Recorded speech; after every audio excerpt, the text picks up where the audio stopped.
Bonjour à tous, c'est Florian de Joomla Design. Dans cette série de tutoriaux, je vais vous accompagner pour créer votre site internet professionnel en 12 jours et tout cela gratuitement grâce à l'excellent CMS Joomla. Dans la première journée d'apprentissage, vous avez vu que pour créer un site internet dynamique, il est nécessaire d'installer un serveur web, un logiciel lisant PHP et une base de données. Donc aujourd'hui, la première étape, donc la partie 1 de l'installation de Joomla, ça va être d'installer un serveur web sur votre PC.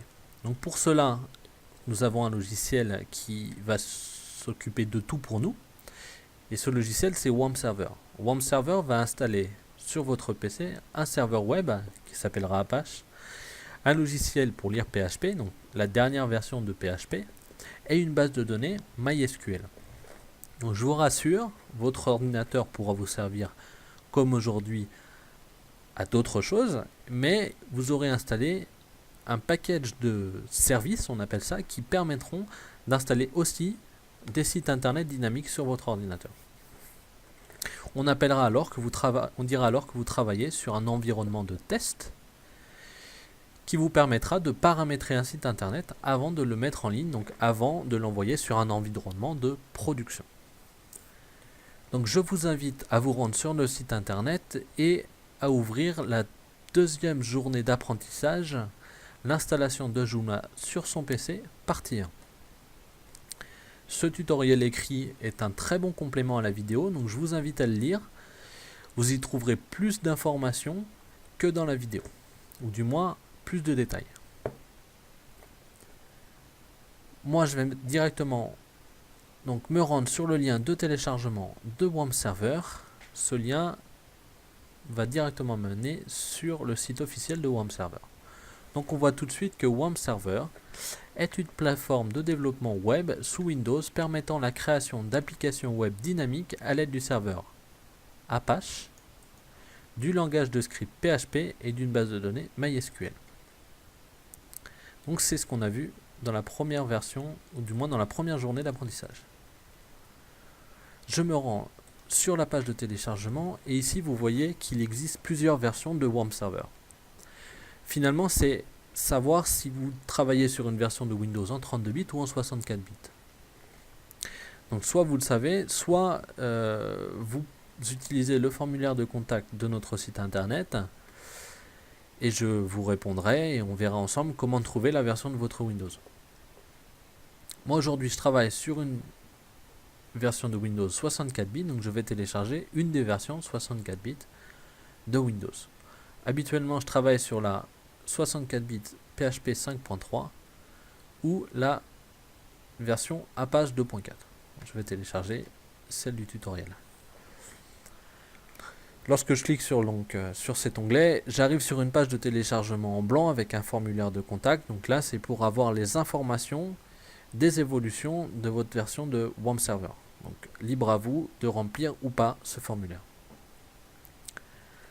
Moi, je vais passer directement au téléchargement direct. Donc le lien jaune en haut après l'explication de ce formulaire.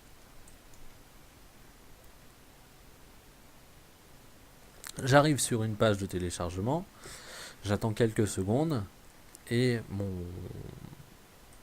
mon serveur WAMP va arriver. Donc là je le télécharge.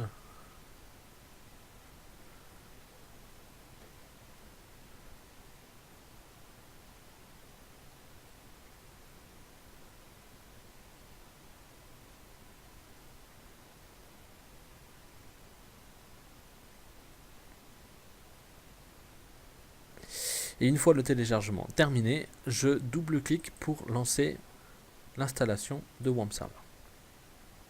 Donc je me laisse guider, donc je clique sur suivant. J'accepte les conditions générales d'utilisation. Je fais bien attention de rester sur ces deux points WAMP, donc, parce que tous les tutoriaux vont utiliser ce dossier-là. Donc si vous n'avez pas le même que moi, vous risquez d'être perdu.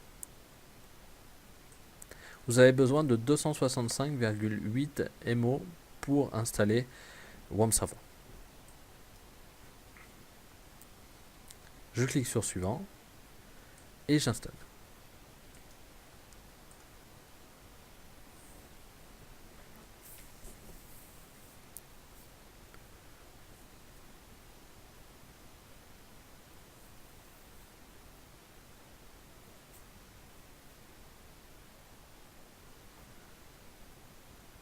Une fois l'installation terminée, WAMP Server me demande si je veux que la page d'accueil de mon serveur soit celle de WAMP Server. Je dis tout simplement oui. Ici, vous ne changez rien et vous faites suivant. Vous checkez la petite case Launch Web Server No et vous cliquez sur Finish. Donc on voit en bas à droite de notre écran que WAMP Server est en train de se lancer. Il passe d'une couleur rouge à une couleur orange puis à une couleur verte. Donc une couleur verte disant que tous les services ont bien démarré. Donc que le serveur web, que le logiciel pour lire PHP, que la base de données ont bien démarré. Donc nous avons terminé l'installation de WAMP Server, il n'y a rien d'autre à faire et aujourd'hui votre PC est prêt à accueillir un site internet dynamique. Donc félicitations, vous avez terminé la première partie du tutoriel. Je vais quand même vous montrer ce que ça donne. Donc vous pouvez faire un clic gauche sur WAMP Server et cliquer sur Localhost. Petite précision, certains d'entre vous auront peut-être put online. Donc ici, ça voudrait dire que le serveur n'a pas totalement démarré. Il faudra simplement cliquer là-dessus. Il redémarrera. Moi c'est bon, c'est put offline, c'est bon. Je clique donc sur Localhost.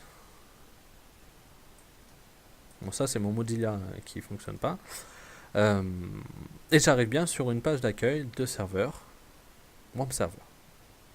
Donc qu'est-ce qu'on y voit? On y voit que mon serveur a une version 2.4 de Apache, a la version 5.4 de PHP et à la version 5.5 de MySQL. Donc MySQL c'est notre moteur de base de données. Donc pour rappel, la base de données c'est un ensemble de tableaux qui va stocker toutes les données de votre site internet. C'est-à-dire vos articles, vos formulaires de contact, vos produits, les membres de vos sites internet. Tout ça sera géré par votre base de données. Autre petite chose, donc à la fin de la journée d'apprentissage, ce que nous aurons installé Joomla, ici dans nos projets, donc dans vos projets, vous verrez Joomla apparaître. Voilà. Donc cette première partie de la journée 2 d'apprentissage est terminée. Je vous invite à me retrouver sur la deuxième partie de cette journée. A tout de suite.